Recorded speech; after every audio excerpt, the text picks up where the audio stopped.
weligaa beer ma carragedisay ma qoday ma baaqbaaqday ma abuurtay ma fashay ma limaday ma jebisay ma goysay ma shuqushay ma haadisay ma cabaysay oo ma rasaysay oo ma suuq geysay habiyahanaan aan midkan ka dhicin bay suugaantu martaa ugu horreyn fikradda ay xambaarsan tahay baa la falkiyaa abaarteeda ayaa la mamiyaa waa la curiyaa oo la daleeyaa waa la soo saaraa oo la faafiyaa marka ay barka banka timaado ayuu qofba si isaga u gaar ah u fahmaa una adeegsadaa intaas waxaa sii dheer in qayb nooca soocan oo bulshada ka mid ahay si ka xeel dheer dadka intiisa kale u dhadhamiyaa suugaanta una faaqidaan farsamo ahaan dhismaha iyo dhisaalkeeda iyo fikrad ahaan falsafada iyo fariimaha ay huwan tahay suugaanta Soomaalidu waa diiwaanka ugu mudan uguna faca weyn ee laga dheehan karo wax walba oo Soomaali ku saabsan waa diiwaanka qura ee haddii aan ku dhiirado laga akhrisan karo dhaqanka iyo hidaha soo jireenka ah iyo meelka soo jeedka abka soo gaadhka ah iyo ilbaxnimada sooyaalka iyo taariikhda qarada weyn ee Soomaalida sidaas daraadeed suugaanta Soomaalidu waxay qayb laxaad leh ku lahayd dhinacyo badan oo nolosheeda ka mid ah waxay u adeegsan jirtay aalaaba ujeedooyin ay u mudnaayeen cabiraadda waxa ay go'aanayso iyo gudbinta fariimaha ay isgaarsiinayso tii ay ugu sheeganayd halgankii ay Soomaalidu u gashay isxoreynteeda iyo soo dhacshada gobonnimadeeda maadaama ay Soomaalidu lahayd bulsho hadla ah waxa ay si xeel dheer oo baac dheer ugu yeelatay oo ay dhinacyo badan ka hodmisay laamaha kala gedisan ee suugaanta ayay wax kasta oo dooc ama dareen ku ah ku muujin jirtay iyada ay labaha colaadeed iyo lurbixinteedaba u mari jirtay dhinac kasta oo nolosheeda ah ayay suugaanta ka qayb galin jirtay ilaa heer ay gaartay in shisheeyaha isirkeeda darsayay uu aqoonsatay ummadii gabyaaga suugaantu waa seef labo af leh oo marba bulshooyinka ku madadaashadaan mar kalena ku halgamaan oo mabda'yadooda iyo jiritaankooda ummadnimo ku ilaashadaan suugaantu waxa ay ka qayb qaadataa sare u qaadida wacyiga bulshada iyo baraarujinteeda waa tab farshaxankeeda awgees u sahlaysa inay hadiiba ahaanato qulubta qaybo badan oo bulshada ka mid ah quruxdeeda faneed ee ay la gaarka tahay daraadeed waa seef labo af leh dhanbaa loo adeegsadaa hanuuninta dadweynaha iyo haddii la doono hagidooda dhanka kalena waa madadaalo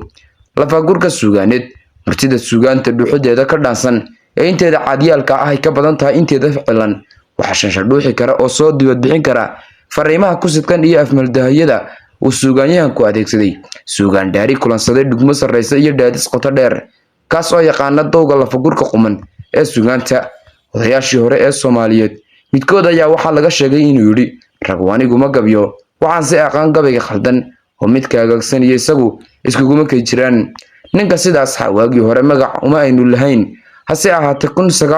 1970 ayaa mar la isla soo qaaday la isla gartay in loo bixiyo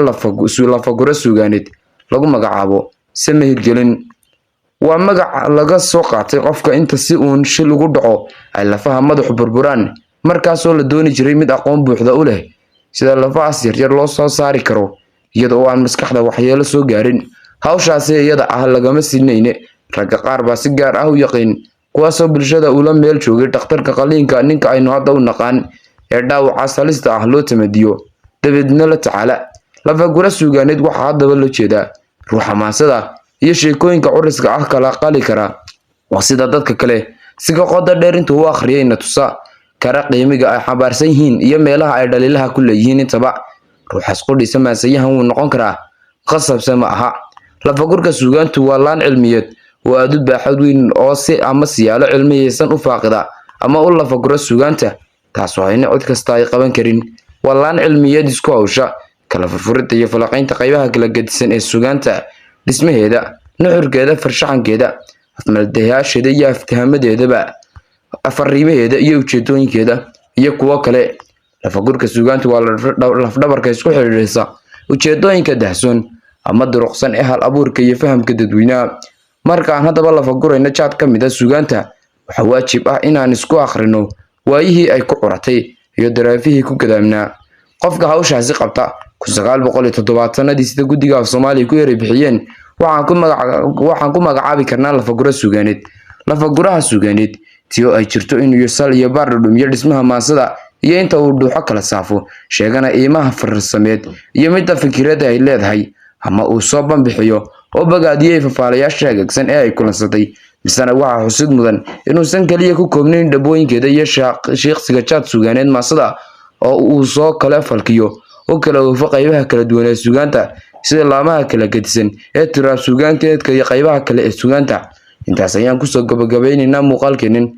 haddii uu muuqaalku qanciyo like saar siina sheer garee.